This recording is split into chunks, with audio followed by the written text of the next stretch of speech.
Aonde que nós estamos tendo dificuldade? Essa questão de paralisar tudo, de fechar tudo, colocou muitos voos de passageiros não decolaram. Então, tem muito estado que a gente está tendo que fazer abastecimento por via terrestre, que poderiam ser feitos por via avião. Nós vamos ter que refazer o Centro de Logística Nacional para a saúde, para poder ver, porque essas malhas aéreas, às vezes, os voos são cancelados no dia e a gente precisa reestruturar isso.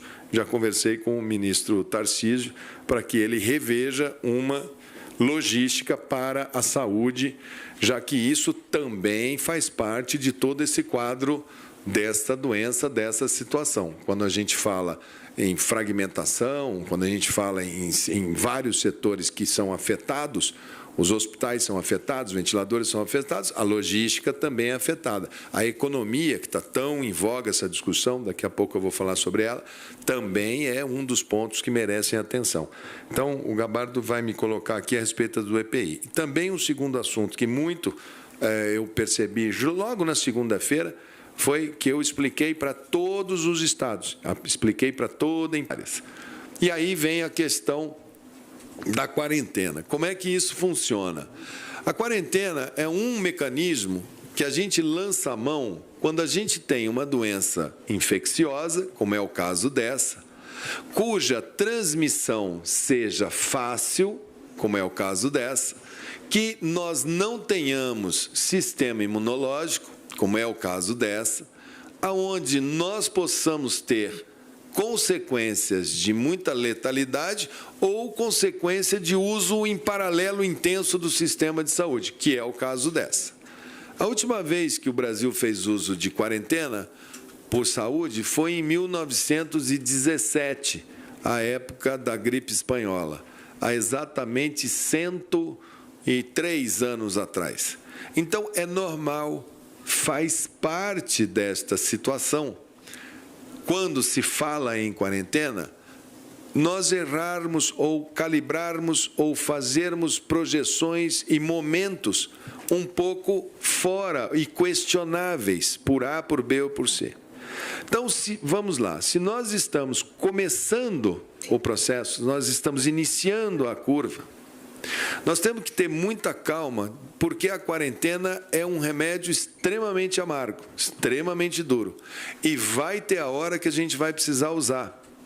Então, você tem desde redução de mobilidade, que você pode fazer antes do lockdown, como estão chamando. O brasileiro adora copiar palavras americanas, inglesas, eles chamam lá de lockdown, quer dizer, fecha tudo. Antes de adotar o fecha tudo, existe a possibilidade de trabalhar por bairro, existe a possibilidade de fazer redução de mobilidade urbana em determinados aparelhos. Existem uma série de medidas que vai se tomando até que você tenha um patamar. Aí você chega, quando eu chegar neste patamar, eu passo a considerar conter um bairro, conter uma cidade.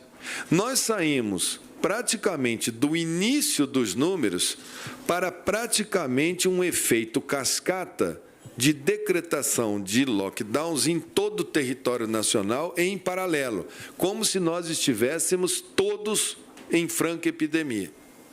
E isso causa uma série de transtornos para o próprio sistema de saúde, que é a única razão das nossas medidas aqui. Nós não vamos mudar 1 milímetro do nosso foco na vida.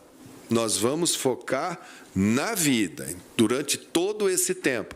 Nós não vamos perder o foco que nós já construímos, estamos todos muito conscientes no foco da vida, da proteção à vida. Mas quando nós vemos que determinadas medidas colocam em risco também, vocês ouviram aqui várias vezes a gente falar, não consigo chegar à vacina porque não tem mais o avião, não consigo produzir o ventilador porque o funcionário não chega na firma de ventilador, não consigo fazer determinada coisa por causa disso ou daquilo. Todas essas situações, quando vai se fazer um procedimento desse, elas têm que estar muito bem pactuadas. Tem países que trabalham por cores. Olha, o veículo for selo azul, por exemplo, é saúde. Se for selo amarelo, é segurança. segurança, se for selo branco, é jornalismo, se for selo... E você vai trabalhando com as vias abertas para aquele pessoal poder andar. Vai se trabalhando de uma maneira também coletiva, onde se coloca, olha, eu vou começar no dia tal e vou terminar no dia tal, porque quarentena sem prazo determinado para terminar, ela vira uma parede na frente das necessidades das pessoas, que precisam comer, que precisam abastecer suas casas, que precisam ir no supermercado, que precisam dos gêneros, que precisam ir e vir, porque isso faz parte da própria sobrevivência. As questões econômicas são importantíssimas e fizeram parte da linha da fala do presidente, onde ele coloca que, se não tivermos um cuidado com a atividade econômica, essa onda de dificuldade que a saúde vai trazer virá uma onda de dificuldade maior ainda em relação à crise econômica. Nós da saúde não podemos ser insensíveis, nós entendemos e enxergamos e vemos isso com muita clareza. O que nós queremos é fazer de uma maneira organizada. Nós estamos hoje, tem 3 ou 4 dias que iniciou esse processo de interrupção. Começou no domingo, se me parece, alguns países começaram segunda, estados terça, não é isso? Então, o que nós propusemos, o Ministério da Saúde, aos senhores governadores? Tragam 1, 2, 3, eles devem estar discutindo. Eu discuti isso agora há pouco com o governador Ronaldo Caiado, para que a gente traga junto, dentro de uma pequena unidade, e façamos juntos a proposta nacional, para que todos saibam, olha, quando o número de casos estiver aqui, vai acontecer isso. Quando estiver aqui, vai acontecer isso. Você me comunica, eu dou uma olhada, checo, falo ok, me preparo. Quais são as atividades econômicas que a gente considera que são essenciais? Tenho certeza que todos, sentando e olhando os quadros, todos juntos, me traz o boletim epidemiológico. A situação do Ceará, como eu chamei a atenção aqui no começo, é totalmente diferente da situação de Goiás. A situação de Mato Grosso do Sul e Rio Grande do Sul, embora nós sejamos o Brasil tem vários Brasis. Eu tenho uma preocupação com o Rio Grande do Sul, com Santa Catarina, é o nosso local de pessoas mais idosas. Então, é lógico que lá os critérios têm que ser diferentes do que na Amazônia, que é o nosso estado de população mais jovem.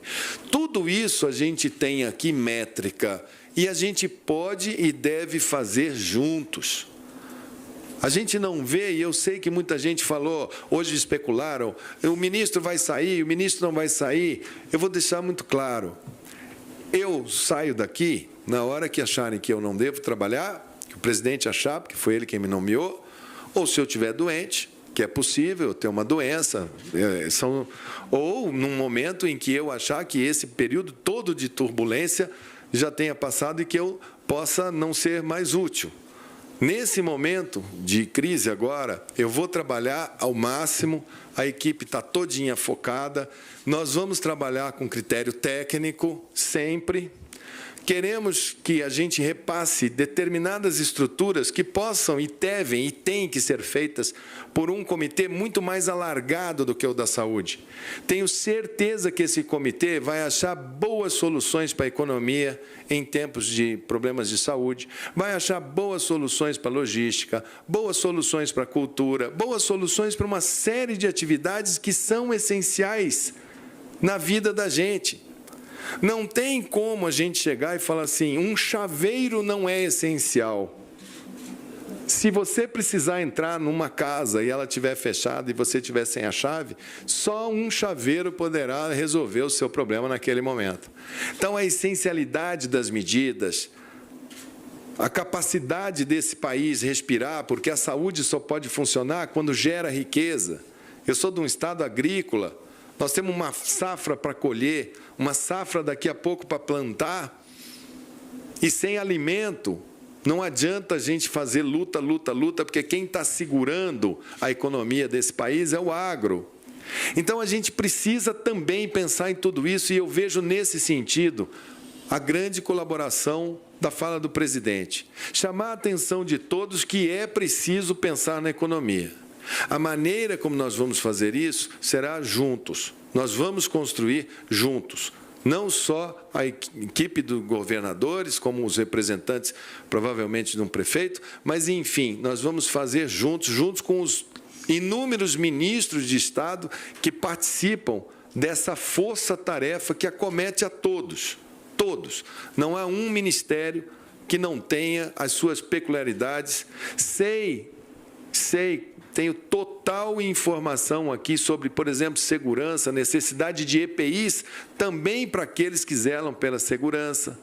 Conheço toda a situação ligada aos demais ministérios, sei o quanto que eles são afetados por isso. A saúde não é uma ilha, nós não vamos nos tratar isoladamente, não existe só coronavírus.